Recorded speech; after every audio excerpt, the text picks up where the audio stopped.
Hello friends, मैं हूं आरिफ और आप सब लोगों का मेरी यूट्यूब चैनल पे स्वागत है।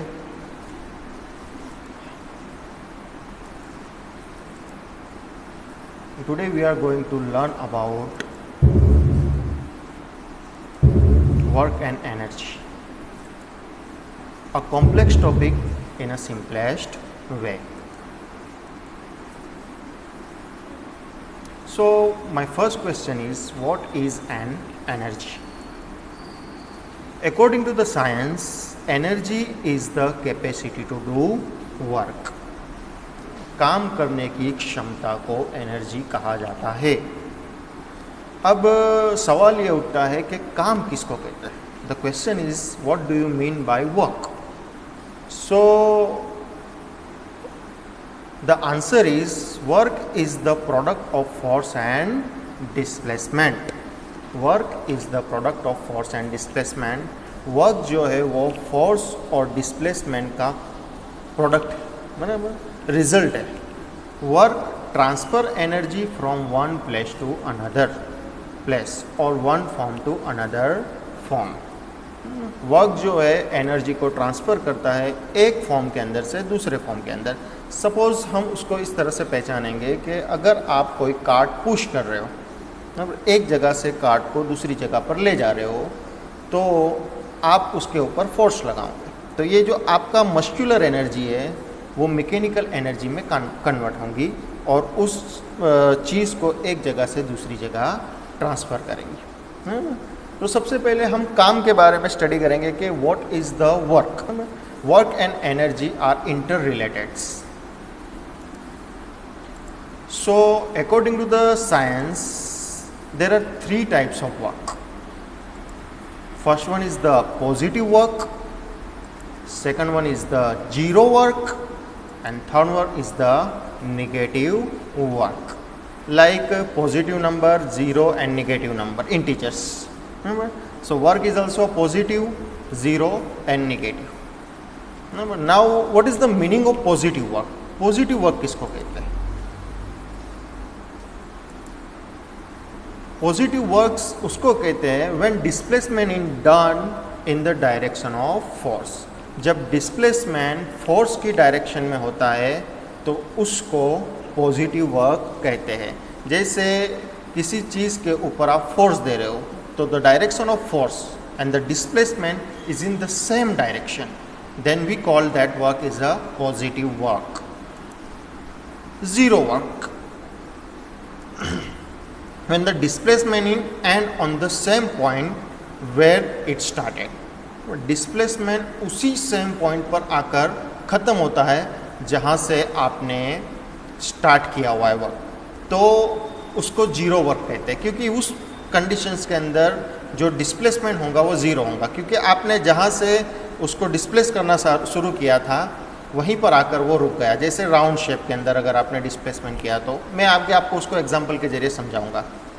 Third one is the negative work, when displacement is done in opposite direction of force. If you given the force here and the displacement is in opposite direction, then the work done is negative. In this case the work done is negative. Now before understanding of the work, you have to understand displacement. Work को अच्छे से समझने से पहले आपको displacement को अच्छे से समझना होगा कि डिस्प्लेसमेंट किस चीज़ को कहते हैं। Definition of displacement, the shortest distance between initial and final point. किसी भी चीज़ का, जैसे ये कर्सर है जिसको आप दिख रहे हो, इसको यहाँ से आपने यहाँ तक लिया, तो कर्सर का जो इनिशियल पॉइंट था ये था और ये फाइनल पॉइंट है ये है। इन दोनों के बीच का जो शॉर्टेस्ट डिस्टेंस होगा उसको इस कर्सर का डिस्प्लेसमेंट कहा जाएगा, उसको इस कर्सर का डिस्प्लेसमेंट कहा जाएगा। आई बात समझ में? अब यहाँ पर हम सबसे पहले let's we learn type of work with some example which I shown you. First of all we are going to learn about the positive work, यानी पॉजिटिव वर्क किसको कहते हैं। So suppose this cartoon is here. He is pushing that cart. Remember, he is pushing that cart in that right hand side directions, like that.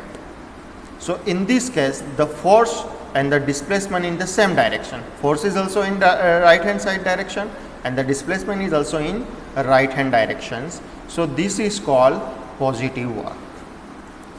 Now the second one work is zero work. So again here that cartoon is there. That cartoon pushes that cart from these directions and again come in that original position. You will see that. So in this condition, the displacement is zero, because when we measure the displacement, he started pushing that cart from here and again comes in that same position. The displacement is zero.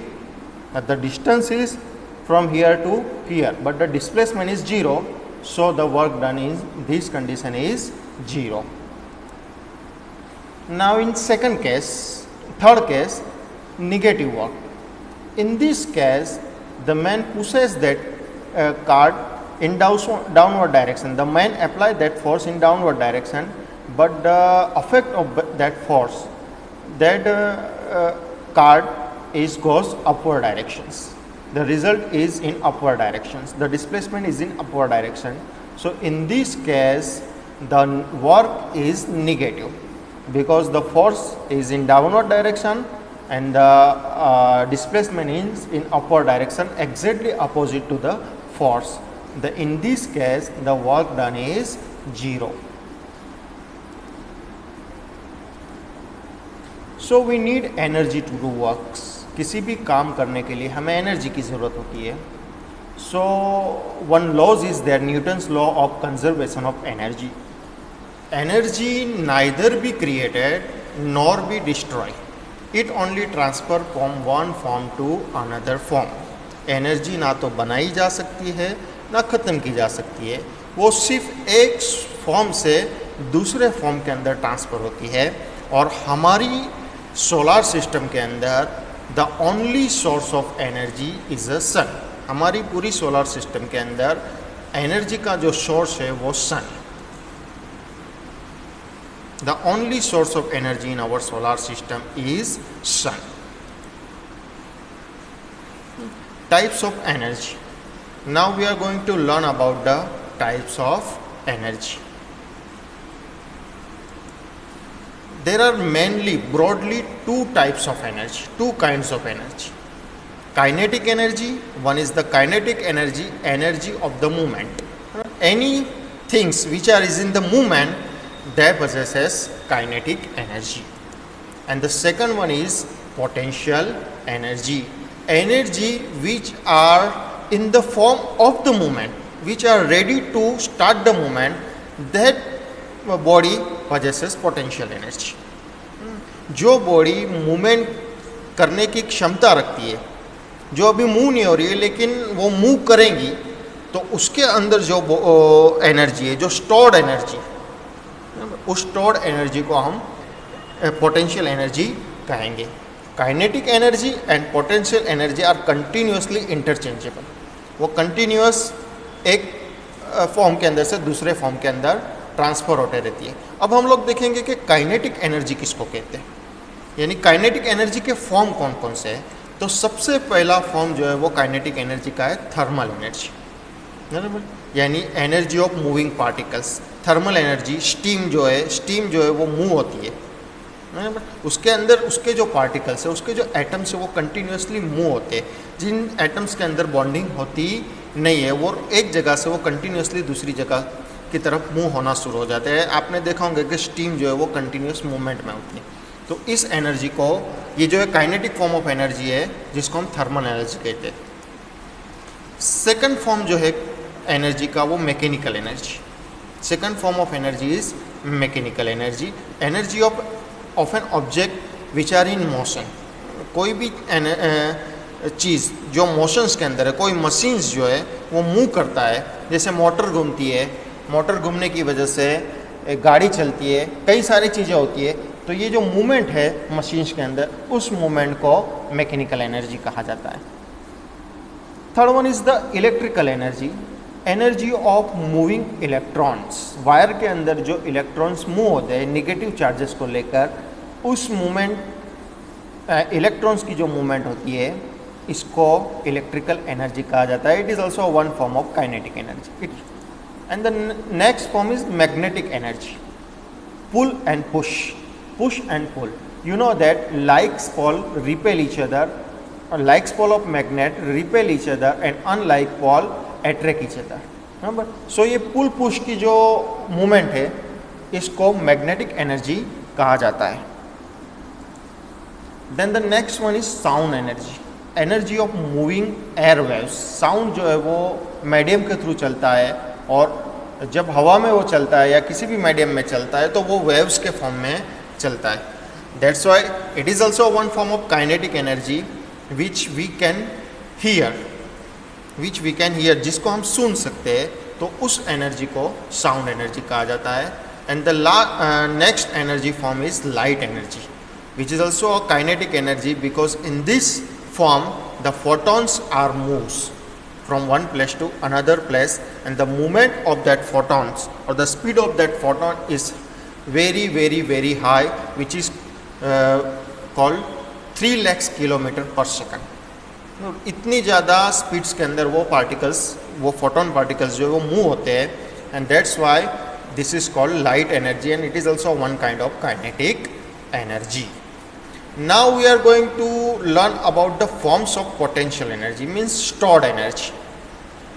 The first form of potential energy is a chemical energy, energy stored in food and fuels.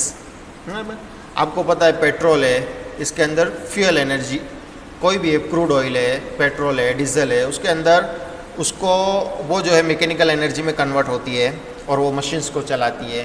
और food जो हम खाते हैं, food के अंदर जो है वो कार्बोहाइड्रेट्स, प्रोटीन एंड फैट्स होता है जो स्टोर्ड फॉर्म ऑफ एनर्जी है. Stored energy of stretch object, किसी भी ऑब्जेक्ट जो स्ट्रेच फॉर्म में हो, जो खींचा हुआ है, स्प्रिंग जो है वो खींची हुई है, जैसे आप उसको लूज़ करेंगे वो काइनेटिक एनर्जी में कन्वर्ट होंगी और वो अपनी ओरिजिनल पोजीशन में आ जाएंगी, तो उसको इलास्टिक एनर्जी कहते हैं. हम ये सारी एनर्जी को one by one beautiful example के ज़रिए उसको समझेंगे. Third one is the nuclear energy, energy stored in the centre of particle. Particle के सेंटर के अंदर जो न्यूट्रॉन और प्रोटॉन को आपस में बाइंड रखती है एटम के सेंटर के अंदर, उस एनर्जी को न्यूक्लियर एनर्जी कहा जाता है. और next one is the gravitational energy, energy stored in an object which are above the earth surface. कोई भी और चीज़ जो है अर्थ के ऊपर जाती है तो उसके अंदर जो स्टोर्ड एनर्जी होती है वो ग्रेविटेशनल एनर्जी होती है, जो ऑटोमेटिकली काइनेटिक एनर्जी में कन्वर्ट होंगी और वापस ज़मीन की तरफ स्पीड्स के अंदर आएंगी और जो है 9.8 मीटर पर सेकंड की स्पीड से वो ज़मीन की तरफ आएंगी. किस वजह से आएंगी? क्योंकि ग्रेविटी उसको अपनी तरफ खींच रही है. जो ग्रेविटेशनल फोर्स है उस फोर्स को ग्रेविटेशनल एनर्जी कहा जाता है. Now we are going to learn about the different forms of energy with the help of that example. So first of all we are going to learn about the kinetic energy, means the energy of movement. The kinetic energy of an object is the energy that possesses through its motion. कोई भी चीज़ energy जो है वो उसके movement के ज़रिए movement से आती है, उस एनर्जी को काइनेटिक एनर्जी कहा जाता है. जैसे ये स्कूल बस है, ये स्कूल बस जब मूवमेंट में आती है तो जो मूवमेंट है उसके अंदर that movement possesses kinetic energy. Now second one is the first form of kinetic energy is the thermal energy. Now you know that this contain the water, and when we heat that water, that water is get converted into steam. So the particles of that water are moving apart from each other. So due to the movement of that particles, that steam possesses energy, kinetic energy. This energy is called thermal energy. Then the next form is the mechanical energy, energy of movement by the machines. The mechanical energy is the energy by the movement of machines. Here again we get that school bus.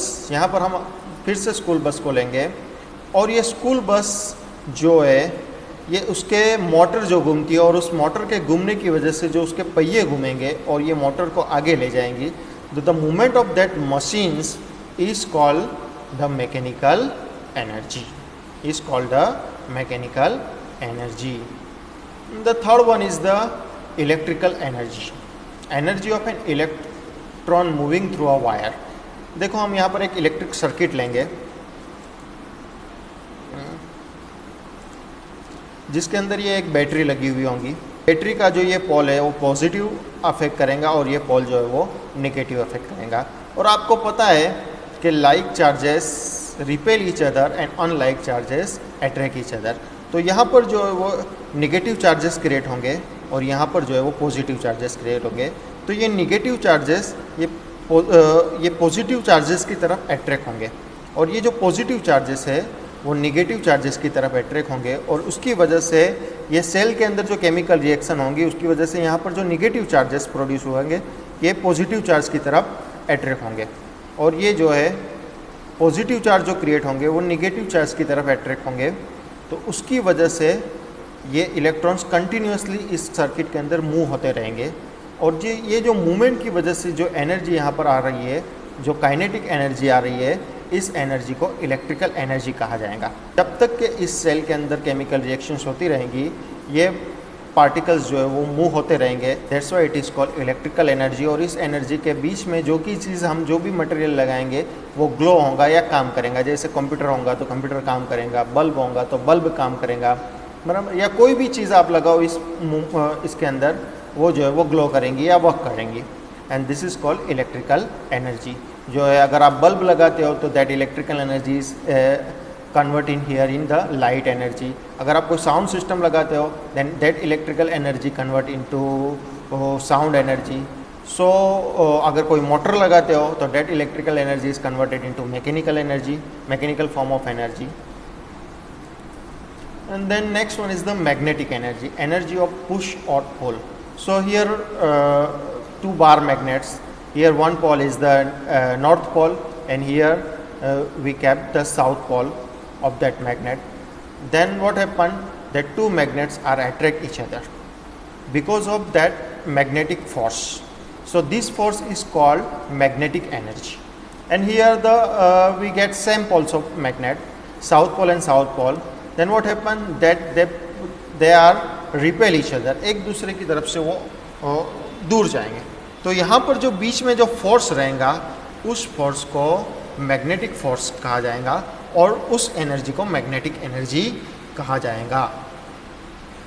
Next one हम जो यहाँ पर study करेंगे वो sound energy है. Sound energy ये है कि energy of moving air waves.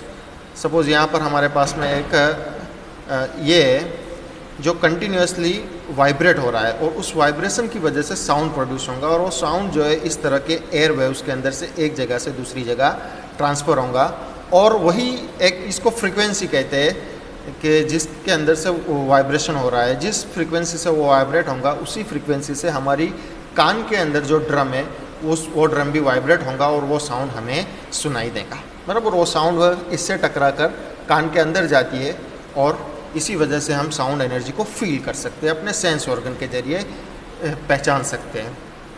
Then next one is the light energy, energy of the moving photons. Continuous जो फोटॉन्स है वो मूव होते रहते हैं एक जगह से दूसरी जगह की तरफ होती है.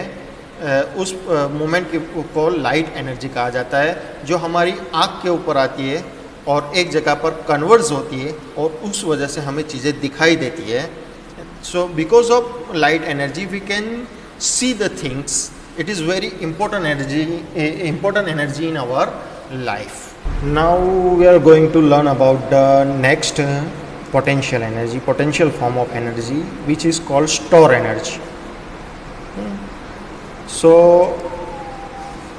first form of the potential energy is the chemical energy. That energy stored in food and fuels. That light energy is transferred from sun to plant and the leaves of plant catch the sunlight and convert it into a chemical form of energy which is we call glucose that is in the form of starch, that is in the form of carbohydrates, proteins and fats. The second form of potential energy is the elastic energy, that stored energy of the stretch object, or that elastic is stretched and that cartoon is gone, that potential energy is converted into here in kinetic energy. Then the next one is the nuclear energy stored in the center of particles. Like in the every you know that matter is made up of a small particle which is we call atoms, and in the center of atom proton and neutrons are present. That proton and neutrons are binding together with the help of a nuclear force, strong nuclear force, which is we call nuclear energy. We can convert that nuclear energy into many kinds of energy. That atomic bomb we have created, that energy convert into light energy, heat energy, and we use that nuclear energy to form convert electrical energy. The next one is the gravitational energy stored in an object which are above the earth's surface. In this we will learn with the help of that diagram.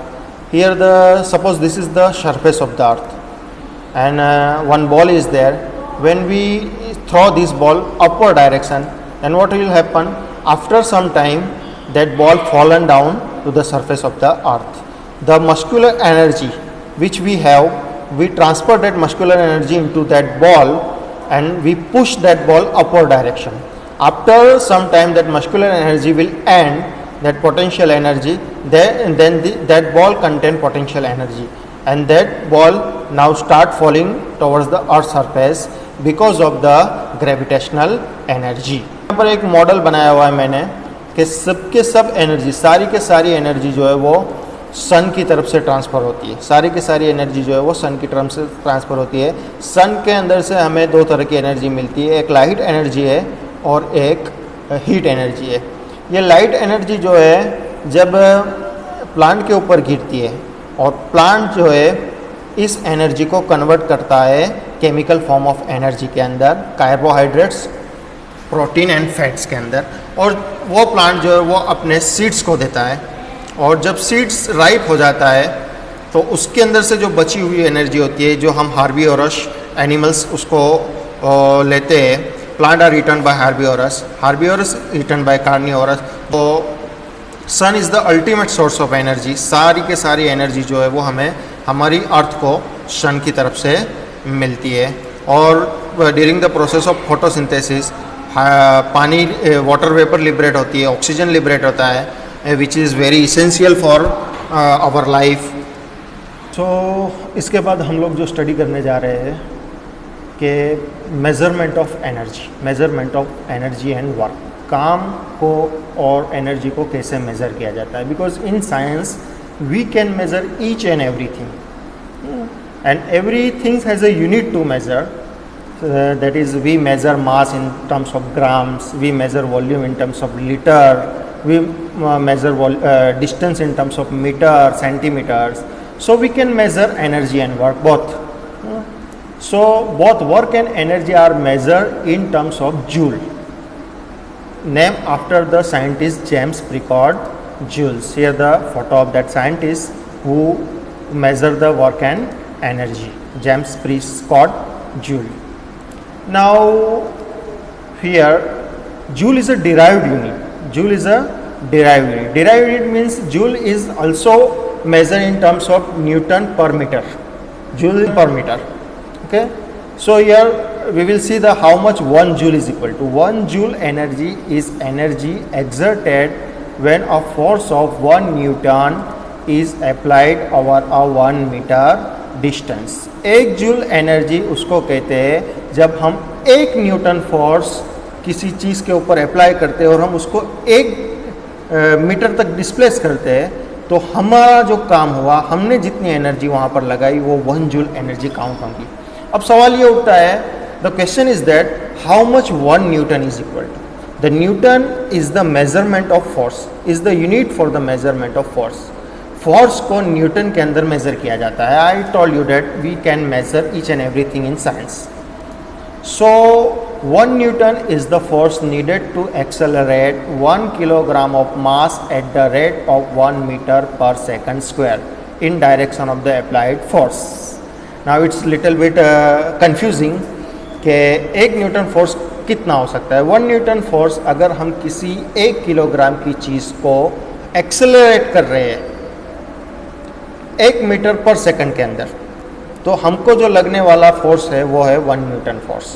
अब एक्सेलरेशंस किसको कहते हैं? Accelerations means continuous change in velocity, continuous change in velocity. अगर एक चीज़ एक direction के अंदर जा रही है, समझो कि वो 0 मीटर पर सेकंड की स्पीड से स्टार्ट हुई और उसने 5 मिनट के अंदर 5 मीटर पर सेकंड की स्पीड अचीव की, फिर बाकी के 5 मिनट के अंदर उसने 10 मीटर पर सेकंड की स्पीड अचीव की, तो उसकी वेलोसिटी कंटिन्यूस चेंज हो रही है। यानी हम यूँ कहेंगे कि वो चीज़ एक्सेलरेट हो रही है, मतलब, या एक चीज़ कंटिन्यूसली 10 मीटर पर सेकंड की स्पीड से जा रही है, तो वो एक्सेलरेट नहीं कर रही है, वो कांस्टेंट स्पीड्स के अंदर मूव हो रही है। वो जो है हम किसी भी चीज़ को अगर एक्सेलरेट करना चाहते हैं तो उस चीज़ के लिए हमको फोर्स लगता है, और उस फोर्स को अगर 1 किलोग्राम की चीज़ को हम 1 मीटर पर सेकंड के अंदर एक्सेलरेट कर रहे हैं तो हमको लगने वाला फोर्स है 1 न्यूटन। इसको एक एग्जाम्पल के जरिए समझते हैं। Let's be in practical life how much 1 Newton is equal to and 1 joule is equal to. अभी आपको पता है force is equal to mass into accelerations. किसी भी चीज़ के ऊपर समझो कि ये मास है, 1 किलोग्राम का मास है, अगर इसके ऊपर ये आदमी फोर्स लगा रहा है तो ये एक्सेलरेट करेंगी बराबर 1 मीटर पर सेकंड के अंदर, तो आपको लगने वाला जो ये है वो 1 न्यूटन पर मीटर पर सेकंड स्क्वायर लगेगा आपको। 1 Newton force is equal to 1 kilogram of mass is accelerate in 1 metre per second. बस कंटिन्यूस हर सेकंड वो एक्सेलरेट करेगा 1 मीटर पर, तो उसको 1 मीटर पर सेकंड हम कहेंगे। अब यहाँ पर हम पूरे फॉर्मूले को समझेंगे कि उसका यूनिट क्यों है। तो आपको पता है force is equal to mass into accelerations, बराबर। फोर्स जो है किसी भी मास के ऊपर अगर आप फोर्स लगाओगे तो वो मास जो है वो बॉडी जो है मूवमेंट करेंगी, एक्सेलरेट करेंगी, बराबर। अगर फोर्स कंटिन्यूस फॉर्म में है तो वो कंटिन्यूस एक्सेलरेट करेंगी। अब फोर्स को मेज़र किया जाता है न्यूटन के अंदर, मास को मेज़र किया जाता है किलोग्राम्स के अंदर, और एक्सेलरेशन को मेज़र किया जाता है मीटर पर सेकंड स्क्वायर के अंदर। ये तो now why we use metre per second square, why use metre per second square for accelerations. तो हमें पहले एक्सेलरेशंस की इक्वेशंस को समझना होगा। एक्सेलरेशन यानी क्या कि change in velocity upon time is the equation for the acceleration. Acceleration is equal to change in velocity upon time. अगर वेलोसिटी कंटिन्यूस चेंज हो रही है, बराबर, पहले जैसे मैंने आपको कहा कि 0 मीटर पर सेकंड की स्पीड से कोई चीज़ स्टार्ट हुई और उसने 5 सेकंड के अंदर 5 मीटर पर सेकंड इख्तियार कर लिया, फिर नेक्स्ट 5 सेकंड के अंदर 10 मीटर पर सेकंड इख्तियार कर लिया, फिर 15 सेकंड के अंदर उसने 15 मीटर पर सेकंड इख्तियार कर लिया, तो अब ये जो है उसकी वेलोसिटी चेंज हो रही है, बराबर।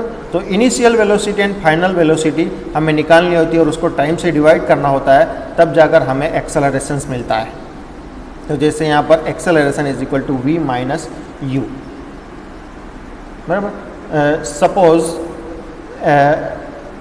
v जो है वो फाइनल वेलोसिटी और u जो है वो इनिशियल वेलोसिटी है, बराबर, यानी शुरुआत की वेलोसिटी है। तो हमको कंटिन्यूस चेंज अगर उसका निकालना होगा तो फाइनल वेलोसिटी में से इनिशियल वेलोसिटी को माइनस करना पड़ेगा। समझो कि जो फाइनल वेलोसिटी है वो 10 मीटर पर सेकंड है और इनिशियल वेलोसिटी जो है वो 0 मीटर पर सेकंड है, कि 5 सेकंड के अंदर वो चीज़ 10 मीटर पर सेकंड की स्पीड से शुरू हो गई, जो 0 मीटर पर सेकंड की स्पीड से शुरू हुई थी, बराबर। तो यहाँ पर acceleration is equal to 10 metre per second minus 0 metre per second upon 5 second. Now your acceleration is equal to 10 minus 0 is equal to 10 metre per second upon 5। तो यहाँ पर acceleration is equal to 2 metre per second upon second 1 second, that is 5 to the 10. So here 2 meter per second upon seconds. Now acceleration is equal to 2 meter per second square. How that will come? We will learn it. Suppose if a is equal to acceleration, u is equal to initial velocity, v is equal to final velocity, and t is equal to time. Now what happen here? So here meter per second multiply by 1 upon second, because meter per any rational number a upon b divided by c upon d, then we know that a upon d, so here second upon 1 हो जाएगा यहाँ पर, बराबर. तो उसको multiply करेंगे तो वो उल्टा हो जाएगा, metre upon second multiply by 1 upon second. यहाँ पर s अपॉन 1 है, m upon s divided by s upon 1. So m upon s multiply by 1 upon s हो जाएगा, बराबर. You know that multiplication and division of the rational number, A upon B form वाले जो rational number होते हैं उसको कैसे multiply करना और कैसे डिवाइड करना ये आप लोगों को पता है. तो metre upon second into 1 upon second. Now you know that what is the formula to finding out the multiplication of rational number. A upon b multiply by c upon d, then we can numerator with the numerator, we multiply numerator with the numerator and denominator with the denominator. So m ones are m and s multiply by s square, that is meter upon second square. So the acceleration is always measured in terms of acceleration is equal to 2 meter per second square.